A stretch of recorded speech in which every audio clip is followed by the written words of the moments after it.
دمشق تمہاری آبرو ہے، دشمن شہر کی دیوار کے سائے تک بھی نہ پہنچے، کفر کے طوفان کو شہر سے باہر روک لو۔ یہ جوش جذبات کی للکار تھی جس نے مجاہدین کو گرما دیا، لیکن حقیقت بڑی تلخ تھی۔ دشمن کی تعداد کئی گنا زیادہ اور کمک کی کوئی ضرورت نہیں تھی۔ نہ صرف یہ کہ دمشق ہاتھ سے جا رہا تھا، بلکہ مجاہدین میں سے کسی کا بھی زندہ رہنا ممکن نہیں تھا۔ مجاہدین جہاں بھی لڑے کم تعداد میں لڑے، لیکن کمی کی بھی ایک حد ہوتی ہے۔ رومیوں کی نفری اتنی زیادہ تھی کہ وہ یزید کے دستوں کو آسانی سے گھیرے میں لے سکتے تھے۔ ہرقل نے یہی سوچ کر وہاں زیادہ نفری بھیجی تھی اور تھیوڈروس اس کا آزمودہ سالار تھا۔ تھیوڈروس نے مسلمانوں کو دیکھ کر اپنے دستوں کو روکا نہیں، اس نے حملے کا حکم دے دیا۔ حملہ دونوں پہلوؤں کی طرف سے ہوا تھا۔ یزید بن ابو سفیان سمجھ گئے کہ رومی انہیں اندر کی طرف سکڑنے پر مجبور کر رہے ہیں۔ یزید بن ابی سفیان نے اپنے دستے کو اور زیادہ پھیلا دیا اور سوار دستے سے کہا کہ وہ دشمن کے پہلوؤں پر جانے کی کوشش کریں، لیکن رومی تو سیلاب کی مانند تھے۔ مسلمان جذبے سے حملے روک رہے تھے اور وہ اس سے زیادہ کچھ بھی نہیں کر سکتے تھے۔ وہ دفاعی لڑائی لڑنے پر مجبور تھے، جوابی حملہ نہیں کر سکتے تھے۔ رومی شہر کی طرف جانے کی بھی کوشش کر رہے تھے۔ یزید نے اس کا انتظام پہلے ہی کر رکھا تھا۔ انہوں نے شہر کے ہر دروازے کے سامنے اور کچھ دور تیر انداز کھڑے کر رکھے تھے اور ان کے ساتھ تھوڑی تھوڑی تعداد میں گھڑ سوار بھی تھے۔ سورج سر کے اوپر آ گیا، آدھا دن گزر گیا تھا۔ مجاہدین ابھی تک رومیوں کے موج در موج حملے روک رہے تھے اور ان کے نعروں اور للکار میں ابھی جان موجود تھی۔ اس وقت تک زخمیوں اور شہیدوں کی وجہ سے ان کی تعداد مزید کم ہو گئی تھی۔ رومی نفری کی افراد کے باوجود مسلمانوں پر غالب نہیں آ سکے تھے، لیکن مسلمانوں کے جسم اب جواب دینے لگے تھے۔ گھوڑے بھی تھک گئے تھے۔ دوپہر کے بعد مجاہدین کو صاف طور پر محسوس ہونے لگا کہ شکست ان کے بہت قریب آ گئی ہے۔ وہ پسپائی کے عادی نہیں تھے۔ انہوں نے کلمہ طیبہ کا بلند ورد شروع کر دیا اور اس کوشش میں لہولہان ہونے لگے کہ حملہ روک کر حملہ کریں بھی۔ ان کی تنظیم ٹوٹ گئی تھی اور وہ اب انفرادی طور پر لڑ رہے تھے۔ سالار یزید بن ابی سفیان سپاہی بن چکے تھے۔ وہ اپنے علم بردار اور محافظوں سے کہتے تھے کہ علم نہ گرنے دینا۔ بڑی جلدی وہ وقت آ گیا جب مجاہدین کو یقین ہو گیا کہ ایک طرف دشمن کی قید اور دوسری طرف موت ہے۔ وہ جیتے جی یہ نہیں سننا چاہتے تھے کہ دشمن دمشق پر قابض ہو گیا ہے۔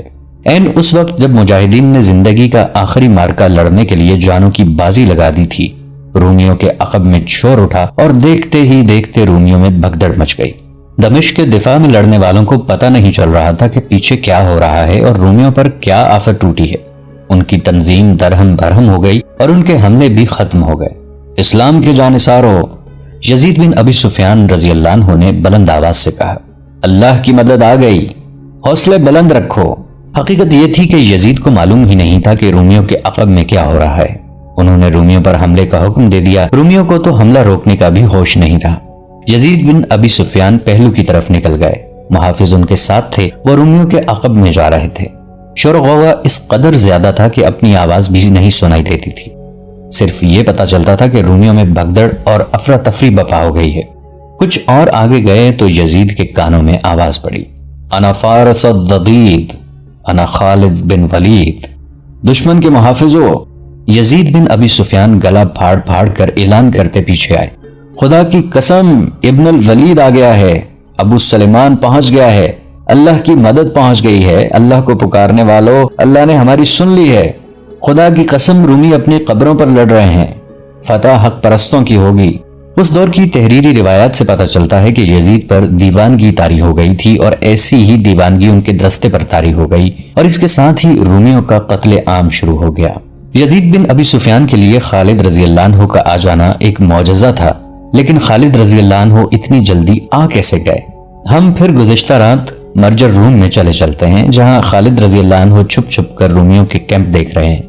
انہوں نے دیکھا کہ رومیوں کی فوج کا وہ حصہ جو دن کے وقت ان کے سامنے صف آ رہا تھا وہاں نہیں ہے۔ خالد رضی اللہ عنہ کو یقین ہو گیا کہ یہ حصہ کہیں چلا گیا ہے، تو انہوں نے سالار اعلیٰ ابو عبیدہ رضی اللہ عنہ سے بات کی۔ خالد دور اندیش تھے، انہیں شک ہوا کہ رومیوں کی فوج کا یہ حصہ دمشق کی جانب گیا ہے اور رومیوں کا مقصد صرف یہ ہو سکتا ہے کہ دمشق پر قبضہ کر لیا جائے۔ ہرقل معمولی دماغ کا آدمی نہیں۔ خالد رضی اللہ عنہ نے ابو عبیدہ رضی اللہ عنہ سے کہا، اسے معلوم ہوگا کہ دمشق میں ہماری نفری بہت تھوڑی ہے، میں اس کے سوا اور کچھ نہیں سمجھ سکتا کہ دمشق خطرے میں ہے۔ اگر تو مجھے اجازت دے تو میں دمشق پہنچ جاؤں۔ تجھ پر اللہ کی سلامتی ہو ابو سلیمان۔ ابو عبیدہ رضی اللہ عنہ نے کہا، میں تجھے اجازت دیتا ہوں اور تجھے اللہ کے سپرد کرتا ہوں، یہ جو رومی پیچھے رہ گئے ہیں انہیں میں سنبھال لوں گا۔ خالد رضی اللہ عنہ نے ایک لمحہ بھی ضائع نہ کیا، اپنے سوار دستے کو تیار کر کے دمشق کو روانہ ہو گئے۔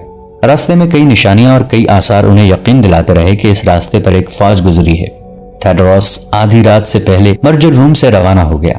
خالد رضی اللہ عنہ رات کے آخری پہر روانہ ہوئے اور دمشق اس وقت پہنچے جب مسلمان ہاری ہوئی جنگ لڑ رہے تھے اور انہیں کمک کی ذرا سی بھی توقع نہیں تھی۔ خالد رضی اللہ عنہ کو وہاں وہی نظر آیا جو انہوں نے سوچا تھا۔ انہوں نے عقب سے رومیوں پر حلہ بول دیا۔ خالد رضی اللہ عنہ کو رومیوں کا پرچم نظر آیا تو اپنے محافظوں کے ساتھ وہاں جا پہنچے۔ انہیں تھیڈروس بوکھلاہٹ کے عالم میں دکھائی دیا۔ اسے دمشق اپنے قدموں میں پڑا نظر آ رہا تھا۔ وہ اس کے ہاتھ سے نکل گیا تھا اور اس کی فوج فتح کے قریب پہنچ کر کٹنے لگی تھی۔ میں رومیوں کا قاتل ہوں، خالد رضی اللہ عنہ نے تھیڈروس کو للکارا۔ میں وہیں سے آیا ہوں جہاں سے رات کو تو آیا تھا۔ تھیڈروس نے تلوار نکال لی۔ دونوں سالاروں کے محافظ الگ الگ ہٹ گئے۔ خالد رضی اللہ عنہ نے تھیڈروس کے 2-3 وار بیکار کر دیے اور اس کے ارد گرد گھوڑا دوڑاتے رہے۔ تھیڈروس کو بھرپور وار کرنے کے لیے موزوں پوزیشن نہیں مل رہی تھی۔ وہ خالد رضی اللہ عنہ کے رحم و کرم پر تھا۔ وہ مانا ہوا جنگجو سالار تھا، لیکن اس کا مقابلہ ایسے سالار کے ساتھ آ پڑا تھا جو ہر لمحہ شکار کی تلاش میں رہتا تھا۔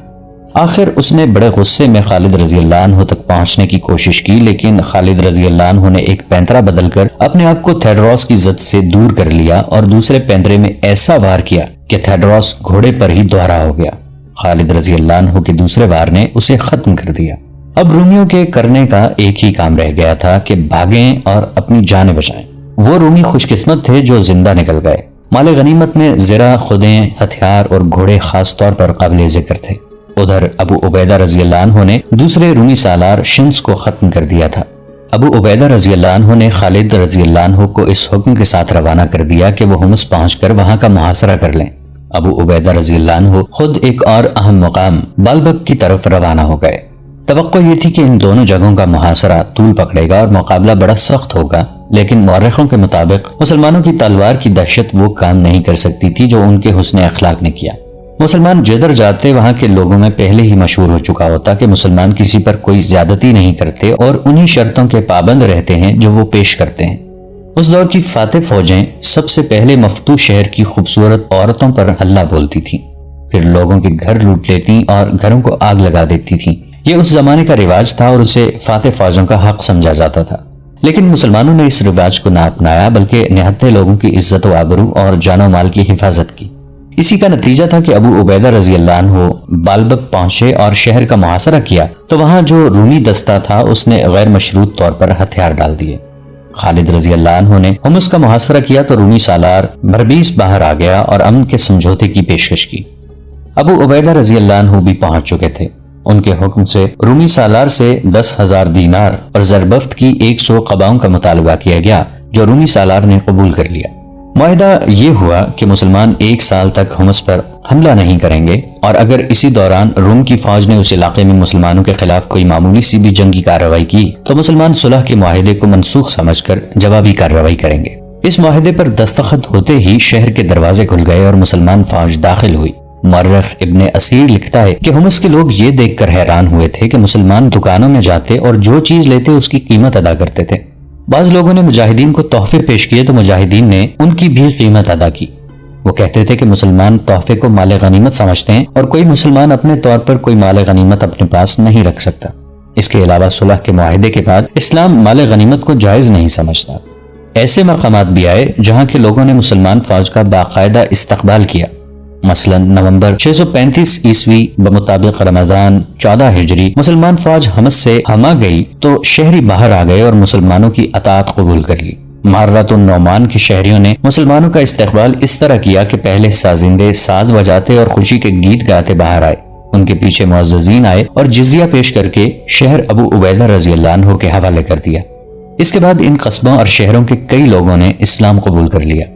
مسلمان ہمارے جال میں آ گئے ہیں، شہنشاہ ہرقل اپنے سالاروں سے کہہ رہا تھا۔ میں سردیوں کے انتظار میں تھا۔ عرب کے یہ مسلمان اونٹ کا گوشت کھاتے ہیں اور اونٹنی کا ہی دودھ پیتے ہیں۔ ریگستان کے ان باشندوں نے کبھی اتنی سردی نہیں دیکھی، یہ سردی برداشت نہیں کر سکتے۔ اس ملک کی سردی ان کے جوش اور جذبے کو منجمد کر دے گی، پھر موسم سرما ختم ہونے تک مسلمان ختم ہو جائیں گے۔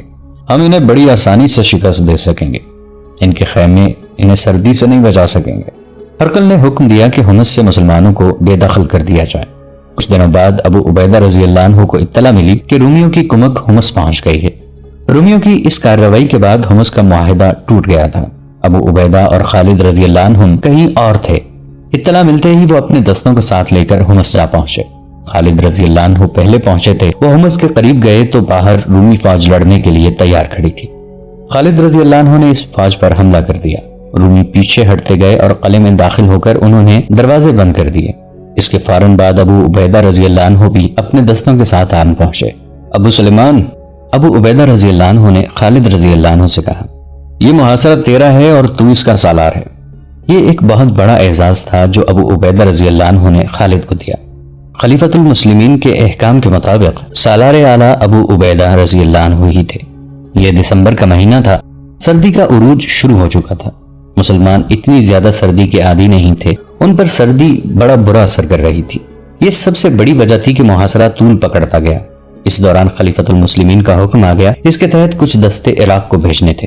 یہ دستے چلے گئے تو رومی سمجھے کہ مسلمان محاصرہ اٹھا رہے ہیں، لیکن ایسا نہ ہوا۔ رومی یہی توقع لیے قلعے میں بیٹھے رہے کہ مسلمان محاصرہ اٹھا لیں گے۔ مارچ 636 عیسوی کا مہینہ آ گیا۔ سردی کی شدت ختم ہو چکی تھی۔ رومی سالار ہربیس روم کے شاہی خاندان کا آدمی تھا۔ اسے کسی کے حکم کی ضرورت نہیں تھی۔ اس نے اپنے نائب سالاروں اور کمانداروں سے کہا کہ سردی کا موسم گزر گیا ہے، بیشتر اس کے کہ مسلمانوں کو کمک مل جائے اور یہ سردی سے بھی سنبھل جائیں، ان پر حملہ کر دیا جائے۔ چنانچہ ایک روز شہر کا ایک دروازہ کھلا اور 5000 نفری کی رومی فوج نے باہر آ کر مسلمانوں کے اس دستے پر حملہ کر دیا جو اس دروازے کے سامنے موجود تھا۔ حملہ بڑا تیز اور شدید تھا۔ مسلمان اس حملے کے لیے پوری طرح تیار نہیں تھے۔ اس کے علاوہ ان پر سردی کا بھی اثر تھا، اس لیے وہ مقابلے میں جم نہ سکے۔ پیچھے ہٹ کر وہ منظم ہوئے اور آگے بڑھے، لیکن رومیوں کے دوسرے حملے نے انہیں پھر بکھیر دیا۔ ابو سلیمان، ابو عبیدہ رضی اللہ عنہ نے خالد رضی اللہ عنہ سے کہا، کیا تو دیکھتا رہے گا کہ رومی فتح یاب ہو کر واپس قلعے میں چلے جائیں؟ خالد رضی اللہ عنہ تماشا دیکھنے والوں میں سے نہیں تھے، لیکن وہ اس دروازے کے سامنے سے ہٹ نہیں سکتے تھے جس کے سامنے وہ موجود تھے۔ پھر بھی انہوں نے اپنا سوار دستہ ساتھ لیا اور رومیوں پر حملہ کر دیا۔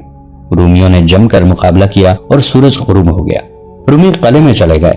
ان کی بہت سی لاشیں اور شدید زخمی پیچھے رہ گئے۔ دوسرے دن ابو عبیدہ رضی اللہ عنہ نے سالاروں کو بلایا۔ کیا تم نے خود محسوس نہیں کیا کہ کل رومیوں نے باہر آ کر حملہ کیا تو ہمارے آدمی بے دلی سے لڑے؟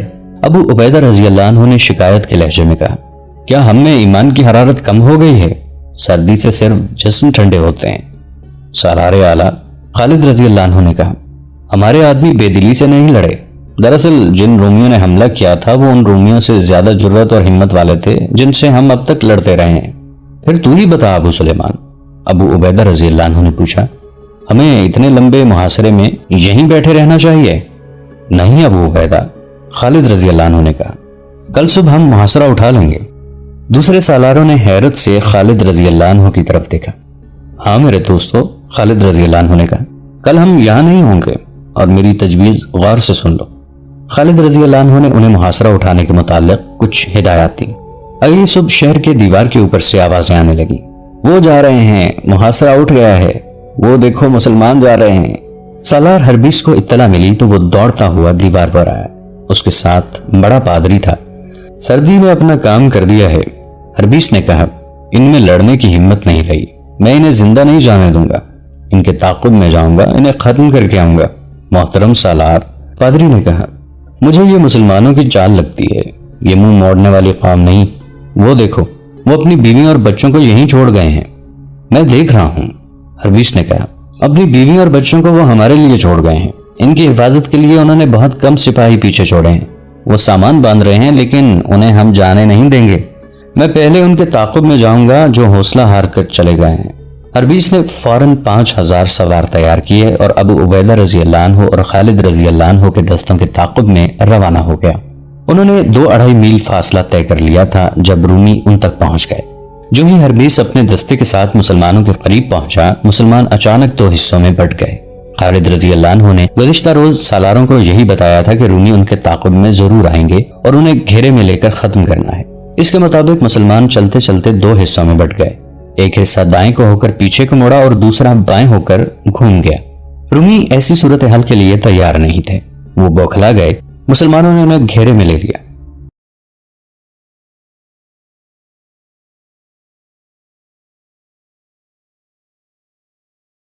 تو دوستو یہ تھی ہماری آج کی ایپیسوڈ. امید کرتے ہیں آپ کو ہماری ایپیسوڈ پسند آئی ہوگی.